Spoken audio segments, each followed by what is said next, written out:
नमस्कार मित्रों, मैं हूं सत्येंद्र कुमार यादव। एक बार फिर आपके अपने YouTube channel study with SS में आपका बहुत बहुत स्वागत है मित्र। आज हम आपके लिए लेकर आए हैं मित्र, एकदम शुरू से अध्ययन करेंगे। हम मैथ को आपको सिखाएंगे मित्र। मैथ पढ़ने वाला सब्जेक्ट नहीं होता, मैथ सीखने वाला सब्जेक्ट होता है। तो मैं इस पर्पज से आया हूं मैथ सिखाने के लिए। और मैथ में मैं आपको छोटी से छोटी चीज़ें बताऊंगा। यह जो मैथ का चैप्टर होगा मित्र, वह आपके टेट एग्जाम के दृष्टिकोण से, सीटेट एग्जाम के और साथ ही साथ सुपर टेट एग्जाम की दृष्टि से काफ़ी महत्वपूर्ण होगा। ठीक है मित्र, तो आप इस चैनल के साथ बने रहें। अगर आप मेरे चैनल पर नए हैं मित्र तो चैनल को सब्सक्राइब करें, साथ ही साथ बेल आइकन दबाएं ताकि जो भी मैं वीडियो अपलोड करूं उसका नोटिफिकेशन आपके पास पहुंच सके। ठीक है मित्र, तो आज हम एकदम शुरू से यह मानते हुए कि आपको कुछ भी नहीं आता, भले ही आपको सब कुछ आता हो, लेकिन इससे हम शुरू करेंगे। ठीक है ना, क्योंकि मैथ हमें सिखाना है। तो हम एक छोटी से छोटी चीज़ों को कवर करते हुए चलेंगे मित्र, ताकि ये महसूस हो कि आप जो भी पेडागोजी के प्रश्न करते हो उसमें भी आपको कोई दिक्कत ना हो। ठीक है ना, तो आज हम शुरू करने वाले हैं मित्र, जो चैप्टर है वो चैप्टर शुरू करने वाले हैं संख्या पद्धति एवं संक्रियाएं। यानी हम आज कवर करेंगे कि संख्या पद्धति और संक्रियाएं, संख्या पद्धति में क्या क्या चीज़ हमें पढ़ना है। एक छोटी सी नॉर्मल जानकारी के साथ साथ हम चलेंगे।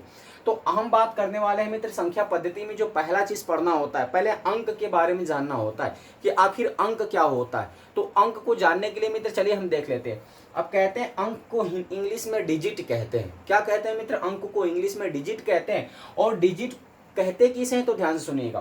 कह रहा अंक वे संकेत होते हैं जो संख्याओं को व्यक्त करने के लिए प्रयोग किए जाते हैं। ठीक है मित्र, अंक वे संकेत होते हैं जो संख्याओं को प्रयोग करने के लिए क्या किए जाते हैं, व्यक्त किए जाते हैं। अब ध्यान से सुनिएगा, जैसे कोई संख्या लिखनी हुई मित्र 35। अब 35 लिखने के लिए हमें किन किन संकेतों का प्रयोग करना पड़ा, यानी किन किन अंकों का प्रयोग करना पड़ा। तो आप कहेंगे सर एक 3 का प्रयोग करना पड़ा है, एक 5 का करना पड़ा है। यानी कि इनमें 2 संकेत का प्रयोग किया गया है। किसका? एक 3 का, एक 5 का। इसी को क्या कहा जाता है मित्र? अंक कहा जाता है। यानी अंक वे संकेत होते हैं जो संख्याओं को व्यक्त करने के लिए प्रयोग किए जाते हैं। जैसे ये 35 लिखना हुआ, यह एक प्रकार का नंबर है, एक संख्या है, और इसको व्यक्त करने के लिए किन का प्रयोग करना पड़ा? तो आपने कहा मित्र कि 3 और 5, इन्हीं दोनों संकेतों का प्रयोग किया जाता है। यानी कह सकते हैं अंकों की कुल 10 संख्या होती है। कितनी संख्या होती है? 10। यानी एक प्रकार से डेफिनेशन ये भी बन सकता है कि उस 10 अंकों को, संख्याओं को व्यक्त करने के लिए जिन 10 संकेतों का प्रयोग किया जाता है उन्हीं को क्या कहते हैं? अंक कहते हैं। ठीक है ना, जैसे 10 संकेत में आपका क्या हो जाएगा? 0 हो जाएगा, 1 हो जाएगा, 2 हो जाएगा, 3 हो जाएगा, 4, 5, 6, 7, 8 और 9। ये आपके जो 10 संकेत हैं इनका प्रयोग किया जाता है क्या करने के लिए? तो बताएंगे मित्र कि अंकों का, संख्याओं को व्यक्त करने के लिए। चलिए मित्र, अब हम बात कर लेते हैं कि आखिर जो अंक होते हैं मित्र वह कितने टाइप्स के होते हैं। ठीक है ना, तो जो अंक होते हैं मित्र वो आपके 3 तरह से लिखे जाते हैं। जैसे भारतीय पद्धति की बात करें तो 3 तरह से लिखे जाते हैं। अगर पहले की बात करें मित्र तो जो पहले टाइप का अंक लिखा जाता है, तो ध्यान से सुनिएगा, जो पहले टाइप का होता है वो अंतरराष्ट्रीय संख्यांक होता है। क्या होता है? अंतरराष्ट्रीय संख्यांक। अब अंतरराष्ट्रीय संख्यांक का मतलब क्या हुआ मित्र? ध्यान सुनिएगा। अंतरराष्ट्रीय संख्यांक का मतलब जो होता है, हम लिखते हैं 1, 2, 3, 4, 5 डॉट डॉट डॉट इनफाइनाइट, ये होता है अंतरराष्ट्रीय संख्यांक। दूसरा बात करें मित्र तो दूसरा होता है आपका भारतीय संख्यांक। क्या होता है? भारतीय संख्यांक। अगर हम भारतीय संख्यांक की बात करें मित्र तो भारतीय संख्यांक में आपका आ जाएगा 1, 2, 3, 4, 5, 6, 7, 8, 9। ठीक है मित्र, ये कौन सा संख्यांक है? तो कहेंगे भारतीय संख्यांक है। ठीक है मित्र, अगर हम बात करें तीसरा का जो होता है वो रोमन संख्यांक होता है। क्या होता है? रोमन संख्यांक। अगर मित्र हम रोमन संख्यांक की बात करें तो रोमन संख्यांक में क्या आ जाएगा? जैसे हो गया, इसको 1 कहते हैं, इसको 2 कहते हैं, इसको 3 कहते हैं, इसको 4 कहा जाता है, इसको 5 कहा जाता है, इसको क्या कहा जाता है मित्र? कहेंगे 6 कहा जाता है, इसको 7 कहा जाता है, इसको कहेंगे तो 8 कहा जाता है, इसकी बात करेंगे तो इसको 9 कहा जाता है, और यक्स की बात करेंगे तो 10 कहा जाता है। यानी यह जो अंक होते हैं उन अंकों को 3 बराबर भागों में बांटा गया है। यानी भारत के दृष्टिकोण से भारत में जो अध्ययन किया जाता है इन 3 ही प्रकार के अंकों का अध्ययन किया जाता है। पहला क्या है, अंतर्राष्ट्रीय संख्यांक होता है जिसमें 1 2 3 4 5 लेके इनफाइनाइट तक लेके जाते हैं। जबकि दूसरा है भारतीय संख्यांक। तो भारतीय संख्यांक कहाँ तक जाएगा, तो ये भी जो जिस इसकी लिपि जो है वह है इस कुछ इस टाइप से 1 2 3 4 5 6 7 8 9। तो एक कौन सा संख्यांक है, तो बताएंगे भारतीय संख्यांक। अगर बात करें तो रोमन संख्यांक की, तो रोमन संख्यांक में हम लिखते हैं क्या, फर्स्ट सेकेंड थर्ड, यानी रोमन में ऐसे लिखा जाता है। तो ऐसे करके ये आगे बढ़ता चला जाएगा। ठीक है मित्र। अगर इसी कड़ी में बात करें मित्र, तो आई को तो फर्स्ट कहा जाता है। ठीक है मित्र। अगर हम बात करें वी को 5, ठीक है ना। अगर यक्स को कहें तो 10 कहा जाता है। अगर एल को कहें तो 50 लिख सकते हैं मित्र। अगर हम बात करें सी को तो लिखते हैं 100 मित्र। अगर हम बात करें आपको डी को, तो डी को लिखते हैं 500। जबकि एम की बात करें मित्र, तो एम को लिखते हैं 1000। ठीक है ना। अगर मित्र आपको 1000 या 4000 लिखना हुआ, ठीक है ना, तो यम 1000 अगर 3000 तक लिखना हुआ तो आप एम एम एम 3 टाइम्स आप उसको लिख सकते हैं, 3 बार लिख सकते हैं। लेकिन दोस्त जो ही आपको 4000 लिखना हुआ रोमन डिजिट में, तो आपको वहां करना क्या पड़ेगा, पहले रोमन डिजिट का 4 लिख लेना है मित्र, उसके ऊपर बार लगा देना है। इसका मतलब बार का मतलब होता है मित्र 1000 और 4 का मतलब हुआ 4, तो 4 पे 1000 मतलब 4000 हुआ। तो इस तरह से अब आगे रोमन डिजिट आपका बढ़ता जाता है। ठीक है मित्र। तो उम्मीद करते हैं कि आप इतना आपको अच्छी तरह से समझ में आया होगा। अब हम बात करेंगे मित्र, अगले कड़ी में बात करते हैं इनके मान की, अंकों का मान क्या होता है। ठीक है ना। तो आप इस पे बने रहिएगा, आपको उम्मीद करते काफी अच्छा वीडियो देखने को मिलेगा। ठीक है मित्र। अब मित्र बात कर लेते हैं अंकों के मान की। ठीक है ना। तो जो अंक है उनका क्या मान होता है, तो अंकों के मान को मित्र 2 भागों में बांटा गया है। ठीक है ना। जो अंकों का मान होता है उसको 2 भागों में बांटा गया है। पहला की बात करें मित्र, तो पहला माना गया है वास्तविक मान या शुद्ध मान। ठीक है ना। क्या माना गया है, वास्तविक मान या कह सकते हैं शुद्ध मान। ठीक है।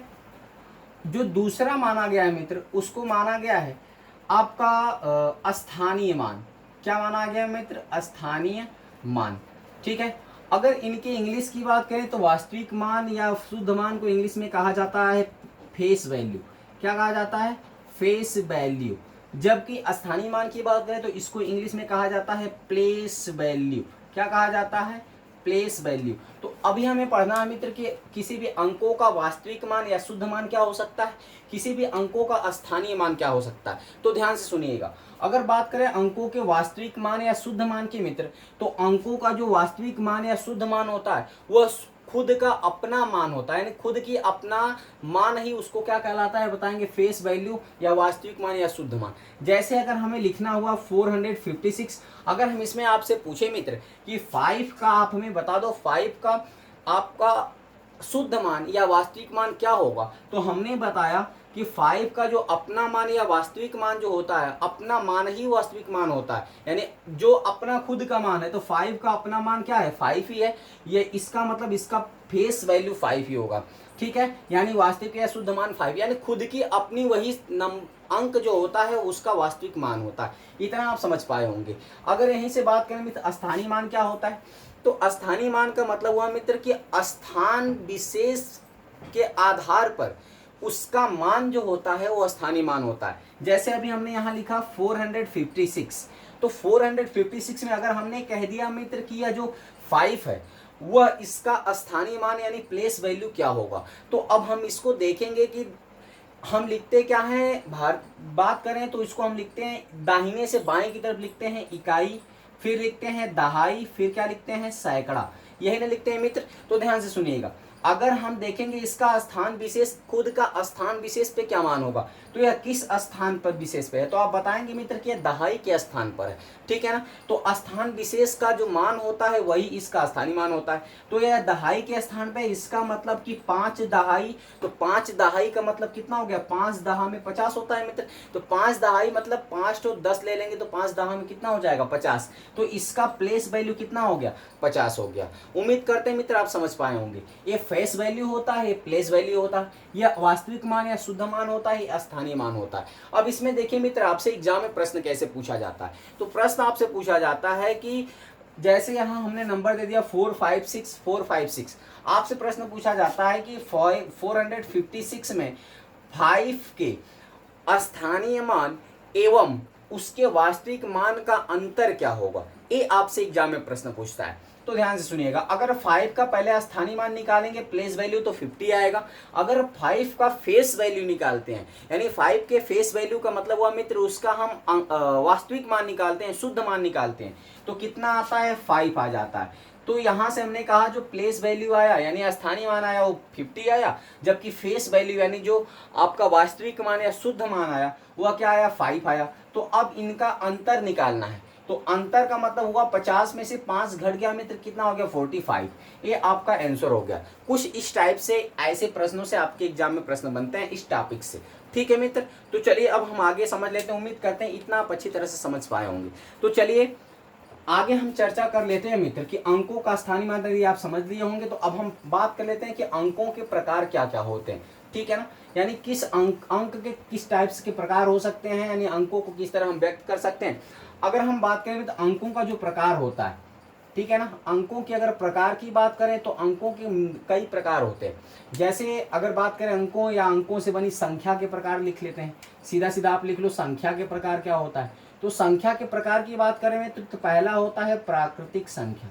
क्या होता है मित्र, प्राकृतिक संख्या। हमने आपको बताया मित्र कि आपको मैं पूरा का पूरा एक सीरियल वाइज से पूरा पढ़ाते चलूंगा मित्र, ठीक है ना। एक छोटी सी छोटी चीज़ लेके मैं चलूंगा, ऐसा मत सोचिएगा कि मैं आपको बहुत विस्तृत पढ़ाऊंगा। मतलब पहले हम चीज़ों को समझ लेंगे, चीज़ों को क्लियर करते चलेंगे, उसके बाद मैं क्वेश्चन को सॉल्व करूंगा। एक लॉन्ग कट मेथड से भी सॉल्व करूंगा, उस आपके जो शॉर्टकट मेथड्स होते हैं दोनों से सॉल्व कराऊंगा। पहले हम चीज़ों को समझ लेते हैं। अगर बात करें तो प्राकृतिक संख्या को इंग्लिश में कहा जाता है नेचुरल नंबर। क्या कहा जाता है मित्र, बताएंगे नेचुरल नंबर। अगर प्राकृतिक संख्या की बात करें तो क्या होती है, तो ध्यान से सुनिएगा, ऐसी संख्याएं जो 1 से प्रारंभ होती हैं और अनंत तक जाती हैं, या गिनती की जो संख्याएं होती हैं उन्हों को प्राकृतिक संख्या कहते हैं।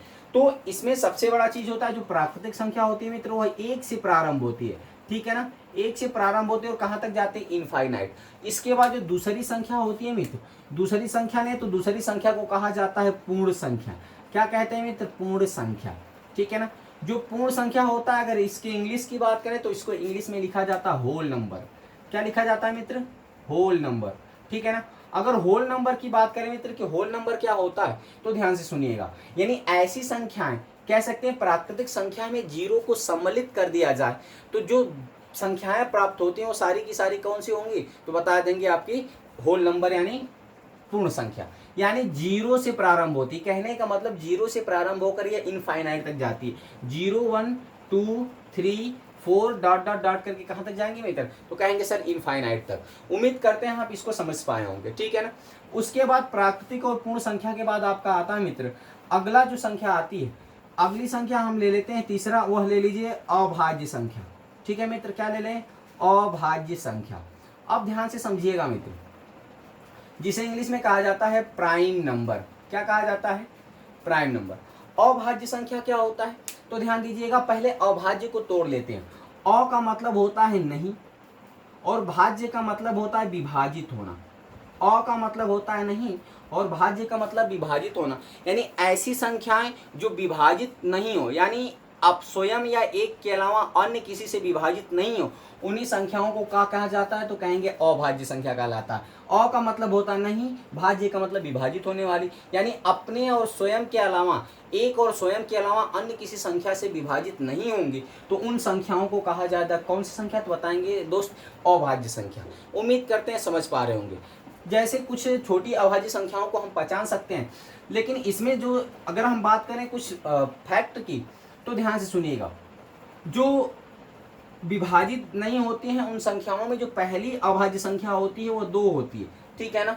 2 से शुरू होता है, 3 फिर 5 हो जाएगा, फिर 7 हो जाएगा, फिर आपका 9 होगा नहीं, 11 हो जाएगा, 13 हो जाएगा, 15 नहीं होगा, 16 नहीं होगा, 17 हो जाएगा। ऐसे ये संख्याएं आपकी बढ़ती चली जाएंगी, यानी ये संख्याओं को अभाज्य संख्या कहते हैं।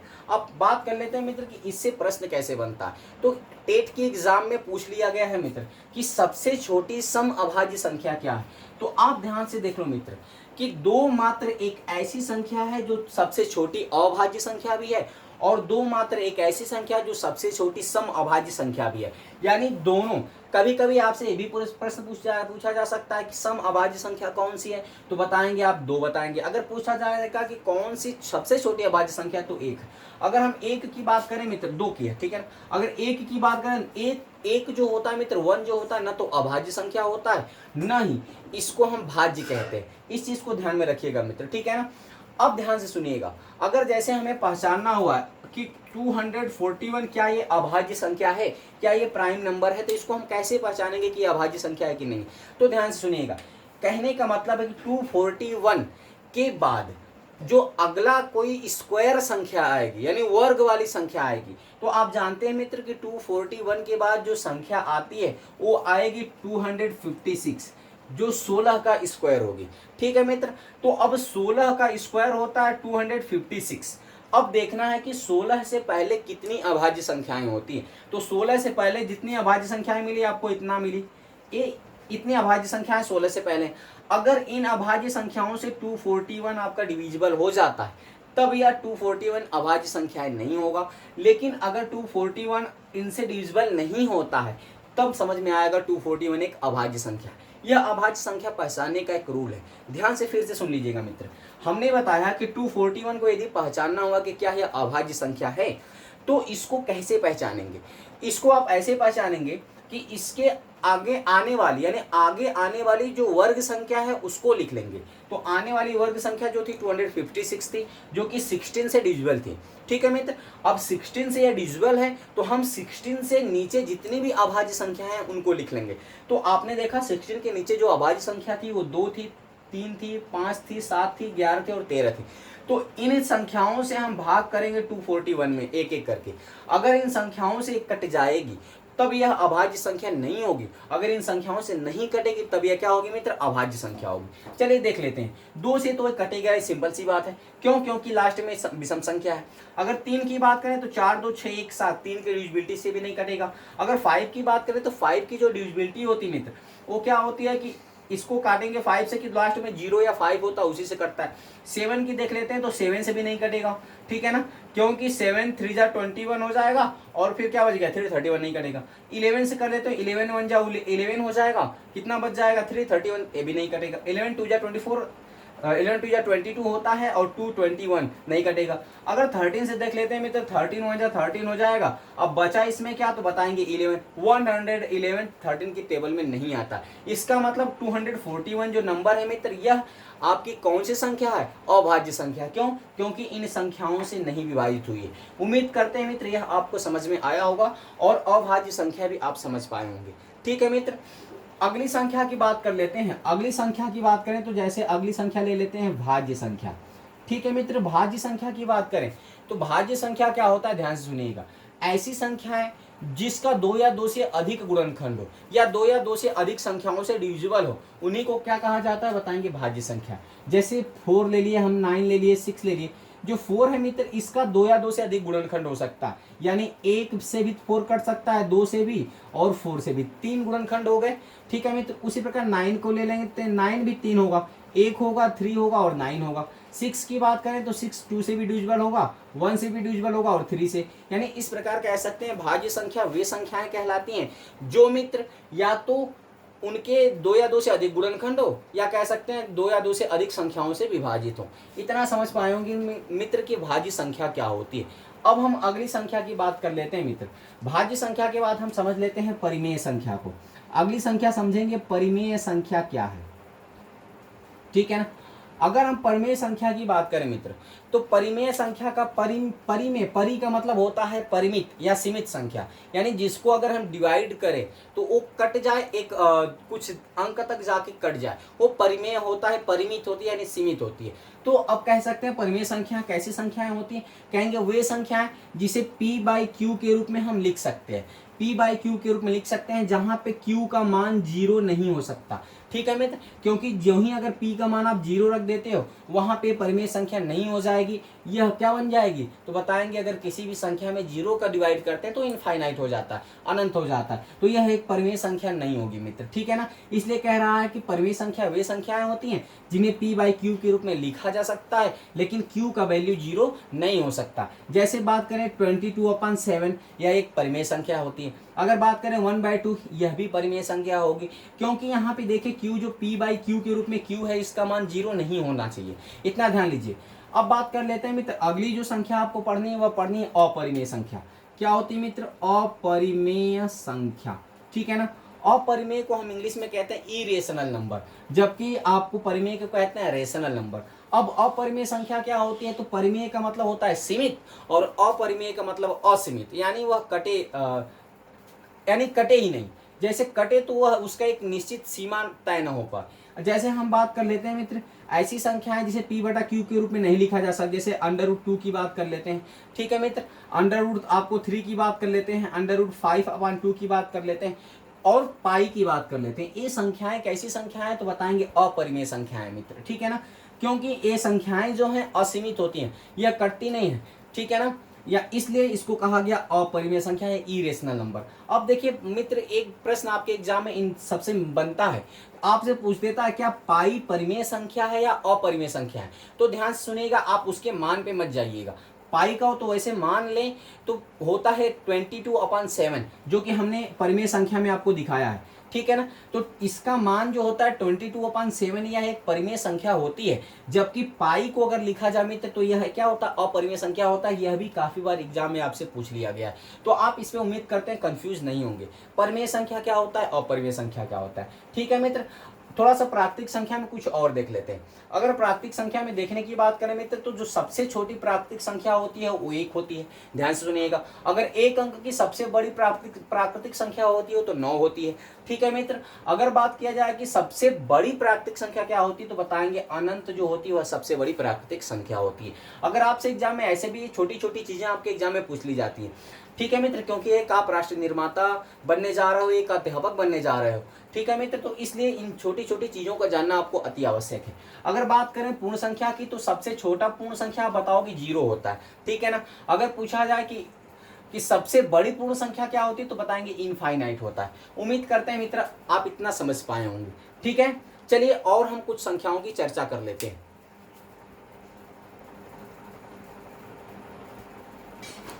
ठीक है मित्र, अगली अगर बात करें संख्या की, तो जैसे पूर्णांक, क्या होगा मित्र, पूर्णांक संख्याएं। पूर्णांक संख्याएं, अब देखिए मित्र जो पूर्णांक संख्या क्या होती है, तो ध्यान से सुनिएगा, यानी पूर्ण संख्या में ऋणात्मक संख्याओं को भी अगर शामिल कर लिया जाए तो उन्हें क्या कहते हैं, पूर्णांक संख्या कहते हैं। ठीक है ना, अगर हम बात करें मित्र कि पूर्णांक संख्या को इंटरगर कहा जाता है, इंटगर क्या कहा जाता है, इंटगर कहा जाता है। यानी पूर्णांक संख्या जो होती है मित्र, यानी कह रहा है जो आपकी पूर्ण संख्याओं में माइनस वाली संख्या हो, यानी ऋणात्मक संख्याओं को भी शामिल कर लिया जाए। तो आप जानते हैं कि जो पूर्ण संख्या होती है वो 0 से प्रारंभ होती है, 0 से जाती है 1 2 3 4 ऐसे इनफाइनाइट तक जाती है। ठीक है मित्र, अब इसमें किसको शामिल करने को कह रहा है, ऋणात्मक संख्याओं को भी शामिल कर लिया जाए। तो ऋणात्मक संख्याओं को शामिल कर लेते हैं, जैसे हो गया -1 -2 -3 -4, तो अब एक क्या बन गया पूर्ण रूप से, तो बताएंगे पूर्णांक बन गया। अब बात करते हैं मित्र कि जो पूर्णांक होता है उसमें 3 टाइप की संख्याओं को शामिल किया जाता है। पहली तो धनात्मक पूर्णांक होता है, ठीक है, और दूसरा बात करें तो ऋणात्मक पूर्णांक होता है, जबकि तीसरे की बात करें मित्र, जो तीसरा होता है वो आपका होता है शून्य पूर्णांक।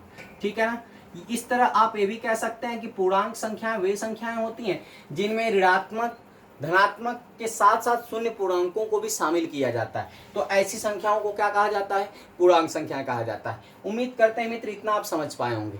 चलिए अगली संख्या की बात कर लेते हैं, जैसे हो गया सम संख्या। किसकी बात करें मित्र, सम संख्या। तो सम संख्या क्या होता है, ध्यान दीजिए, इंग्लिश में बात करें तो इवन नंबर कहा जाता है। सम संख्या कहते किसे हैं, तो ध्यान से सुनिए, यानी ऐसी संख्याएं मित्र जो 2 से पूर्णतः विभाजित हो जाती हैं, उन संख्याओं को सम संख्या कहा जाता है। जैसे बात करें तो 0 हो गया, 2 हो गया, 4 हो गया, 6 हो गया, 8 हो गया। अब पहचान की बात करें मित्र, तो ये संख्याएं आपको अगर कहीं भी किसी नंबर के लास्ट में दिखाई दी तो आप समझ लीजिएगा वो कौन सी संख्या होगी, वो होगी आपकी सम संख्या होगी। जैसे हम कह दिए 4956, यह कैसी संख्या है, तो आपको कुछ नहीं करना है, 2 से डिवाइड भी नहीं करना है। जो डिफिनीशन होता है कि ऐसी संख्याएं जो 2 से पूर्णतः विभाजित हो जाती हैं, तो आप 2 से डिवाइड नहीं करना, बस इसके लास्ट में चले जाना है। लास्ट में देखना है क्या ये 6 2 से डिविजिबल है, कहेंगे बिल्कुल है। इसका मतलब ये पूरी की पूरी संख्या भी 2 से क्या हो जाएगी, डिवाइड हो जाएगी। और जो संख्या 2 से डिविजिबल होगी मित्र, उसी को क्या कहा जाता है, तो कहेंगे सम संख्या। अगली संख्या जो है मित्र, उसको कहते हैं विषम संख्या। अगली संख्या क्या है, विषम संख्या। तो विषम संख्या क्या होती है मित्र, ध्यान सुनिएगा। ऐसी संख्याएं जिनके लास्ट में, या कह सकते हैं जो 2 से पूर्णतः विभाजित नहीं होती हैं, या कह सकते हैं उनके लास्ट में या तो 1 आए, या 3 आए, या 5 आए, या 7 आए, या 9 आए। यानी कोई ऐसी संख्या आपको नंबर दिया हो, अगर आपसे पूछे क्या यह विषम संख्या है, तो आपको क्या देखना है कि इसके लास्ट में मान के चलिए 5 दे दिया, इसके लास्ट में क्या 5 इनमें से मिल रहा है, या 5 2 से डिविजिबल हो रहा है, तो कहेंगे 5 2 से डिविजिबल नहीं हो रहा है, इसका मतलब यह विषम संख्या है। ठीक है मित्र। या कह सकते हैं कि 1 3 5 7 में से एक 5 भी जो कि विषम संख्या में शामिल होता है पहचान के लिए, तो वो इसमें है, इसकी वजह से एक ऐसी संख्या है, तो बताएंगे विषम संख्या है। उम्मीद करते हैं मित्र आप इसको समझ पाए होंगे। जैसा कि हमें पढ़ना है संक्रियाएं क्या होता है। ठीक है मित्र, तो ध्यान दीजिएगा। अब हम चर्चा कर लेते हैं संक्रियाओं की। तो अगर हम संक्रियाओं की बात करें मित्र, तो गणितीय संक्रियाएं मुख्य रूप से 4 प्रकार की होती हैं। ठीक है ना। अगर गणितीय संक्रियाओं की बात करें तो गणितीय संक्रियाएं मुख्य रूप से कितने प्रकार की होती हैं, तो बताएंगे मित्र 4 प्रकार की। ध्यान से सुनिएगा। अगर प्लस की बात करें, प्लस को कहा जाता है जोड़ का यह चिन्ह होता है, योग का चिन्ह होता है, और प्लस एक संक्रिया होती है। अगर वहीं बात करें दूसरी जो होता है वो माइनस होती है, जिसे घटाना कहते हैं, घटाना का चिन्ह है, या सब्ट्रैक्ट का चिन्ह है। ऐड है, ये सब्ट्रैक्ट है। अगर तीसरी संक्रिया की बात करें तो होता है मल्टीप्लिकेशन, यानी कहें तो गुणा का चिन्ह है। ठीक है मित्र। जो चौथा होता है वह आपका होता है आपका डिवाइड यानी भाग, या किसका चिन्ह साइन है, तो कहेंगे भाग का। ठीक है मित्र। अब ध्यान से देखिए, जोड़ का मतलब क्या हुआ, योग का मतलब क्या हुआ, यानी जब 2 संख्याओं को या 2 से अधिक चीजों को इकट्ठा कर लिया जाता है तो उनके संयुक्त रूप को क्या कहा जाता है, योग कहा जाता है। अब योग में 2 या 2 से अधिक वस्तु होनी चाहिए। जैसे अगर हमें 4 में 5 को ऐड करना हुआ मित्र, तो इसका रिजल्ट क्या आएगा, 9 आएगा। तो ध्यान से सुनिएगा, जो A4 है मित्र, इस 4 को योज्य कहा जाता है। क्या कहा जाता है, योज्य कहा जाता है। और ये जो 5 है इसको भी योज्य कहा जाता है। ध्यान से सुनिएगा, इस 4 को भी योज्य कहा जाता है, इस 5 को योज्य कहा जाता है। तो इस प्रकार योज्य और योज्य मिलकर क्या बनाते हैं, तो बनाते हैं योगफल। क्या बनाते हैं मित्र, तो बताएंगे योगफल बनाते हैं। ठीक है ना। यानी आपसे ये भी प्रश्न पूछा जाता है, एक ऐसे सीक्वेंस दे देगा और आपसे पूछ लेगा कि इसमें 4 क्या कहलाएगा, योज्य कहलाएगा, योगफल कहलाएगा, या क्या कहलाएगा, तो आप बता देंगे योगफल कहलाएगा। अब ध्यान से सुनिएगा मित्र, अगर हम घटाना की बात करें, जैसे अगर 5 में से 6 को माइनस करना हुआ, 6, अगर आपको 8 में से 2 को माइनस करना हुआ तो 6 आपका आया। ठीक है मित्र। तो जो 8 है, यह 8 किस नाम से जाना जाएगा, तो होता है व्यकल। क्या होता है मित्र, व्यकल, इसको कहा जाता है व्यकल। और जो दूसरा होता है इसको कहा जाता है व्यकलन। क्या कहा जाता है, व्यकलन। ठीक है। यानी व्यकल में व्यकलन जब माइनस होता है मित्र तो आता है अंतर। क्या आता है मित्र, अंतर आता है। तो ध्यान से सुनिएगा, आपसे प्रश्न पूछा जाता है, ऐसे सीक्वेंस बना कर दे दिया, अगर कह दिया कि 8 इसमें क्या है, तो बताएंगे व्यकल है, जबकि 2 की बात करेगा तो व्यकलन है, और जबकि इनका जो आंसर आया है माइनस करने पे तो बताएंगे उसको अंतर कहा जाता है। अब ध्यान से सुनिएगा मित्र, अगर हम मल्टीप्लाई के केस में जाएं, तो जैसे अगर 4 मल्टीप्लाई विथ 5 करना इंटू 20 आ गया, तो इसको क्या कहते हैं, जिस संख्या में किसी संख्या का गुणा किया जाता है उसको क्या कहते हैं, तो इसको गुण्य कहा जाता है। क्या कहा जाता है मित्र, तो कहेंगे गुण्य कहा जाता है। जबकि 5 को क्या कहा जाता है, गुणक। क्या कहा जाता है, गुणक। और इस टोटल की जो मल्टीप्लिकेशन का जो फल प्राप्त होता है इसको कहा जाता है गुणनफल। क्या कहा जाता है मित्र, गुणनफल। तो आपके टेट में ऐसे भी एग्जाम प्रश्न पूछा जाता है, सीक्वेंस दे दे और पूछे निम्न में गुण क्या है, तो आप बताएंगे 4 गुणे है, और जिस संख्या का मल्टीप्लाई किया जा रहा है उसको गुणक कहा जाता है, और जिसमें किया जा रहा है उसको क्या कहा जाता है, गुणनफल किया जाता है। अब अगली संक्रिया की बात कर लेते हैं मित्र, भाग की। अब भाग क्या क्या होता है, ध्यान से सुन लीजिएगा। अगर भाग की बात करें मित्र, जैसे हमने कह दिया कि 16 में आपको 4 का डिवाइड करना है, या कह दीजिए 16 में आपको 3 का डिवाइड करना है, तो 3 5 जा 15 हो गया, हमने इसको कर लिया, एक 1 बच गया। इसका मतलब मित्र जो ए वाली संख्या होती है इसको कहा जाता है भाजक। क्या कहा जाता है? भाजक। अगर इसकी बात करें इसको कहा जाता है भागफल। क्या कहा जाता है मित्र? तो कहेंगे भागफल कहा जाता है। अगर हम इसकी बात करते हैं इसको कहा जाता है शेषफल। क्या कहा जाता है मित्र? शेषफल कहा जाता है। और जिस संख्या में डिवाइड किया जाता है इसको कहा जाता है भाज्य। क्या कहा जाता है मित्र? भाज्य कहा जाता है। तो अब ध्यान से सुनिएगा मित्र, अगर भाजक को बात करें इंग्लिश में तो इसको कहा जाता है डिवाइजर। अगर भागफल की बात करें तो क्वांटेंट कहा जाता है। शेषफल की बात करें तो रिमाइंडर कहा जाता है। जबकि अगर बात करें भाज्य को तो डिविडेंड कहा जाता है, डिवाइडेंड कहा जाता है। तो इस प्रकार मित्र एक फार्मूला बनता है इससे, यानी कि अगर इसको सिद्ध करना हुआ क्या यह भाज्य के बराबर होता है, तो एक फार्मूला बनता है कि भाज्य बराबर भाजक गुणे भागफल। क्या होता है मित्र? भाजक गुणे भागफल धन शेषफल। धन शेषफल ए होता है मित्र, भाजक गुणे भागफल धन शेषफल। ये आपका होता है एक फार्मूला, जो कि इससे आपके प्रश्न एग्जाम में बनते हैं। आपको किसी 2 चीज या 3 चीजों को दे देता है, एक आपको पूछ लेता है, तो ऐसे भी आपके एग्जाम प्रश्न बनते हैं। ठीक है मित्र, आज के टॉपिक में मैं आपको बस इतना बताने वाला था मित्र कि संख्या पद्धति में जो छोटी सी छोटी चीज़ें होती हैं उनको हम कैसे समझेंगे, मैं उसको बताने वाला था। और आपको मैं संक्रियाओं के बारे में बताने वाला था कि संक्रिया में किसको क्या कहा जाता है। यानी अगर जोड़ की बात करें तो जो पहला नंबर होता है पहली संख्या में दूसरी संख्या को जोड़ा जाता है, इनको क्या कहा जाता है? तो योज्य कहा जाता है। गुणा की संक्रिया में इनको क्या कहा जाता है? तो गुणक कहा जाता है, गुणनफल कहा जाता है। तो उम्मीद करते हैं मित्र यह वीडियो आपको अच्छा लगा होगा मित्र। अभी मैं आपको काफ़ी अति महत्वपूर्ण प्रश्नों की श्रृंखला प्रोवाइड कराऊंगा मित्र। अच्छे अच्छे प्रश्न जो कि आपके टेट, सीटेट और बात करें सुपर टेट की एग्जाम में आए हुए प्रश्नों की श्रृंखला को भी मैं कवर कराऊंगा। मैं शुरू में बस आपको इतना बताना चाहता था कि ये संख्याओं को सभी लोग ध्यान नहीं देते हैं और पेडागोजी से प्रश्न इन्हीं संख्याओं से लगभग बनता है। तो आप इसको उम्मीद करते हैं समझ पाएंगे मित्र। अगर मेरी टेक्निक आपको अच्छी लगे मित्र तो चैनल को ज़्यादा से ज़्यादा सब्सक्राइब करें और शेयर करें, साथ ही साथ लाइक करते जाए मित्र, और अपने मित्र को भी शेयर करते जाइए। अब चलिए मित्र अगले टॉपिक में हम मिलते हैं मज़ेदार क्वेश्चन की श्रृंखला के साथ। तब तक के लिए आपका बहुत बहुत धन्यवाद। Thanks for watching.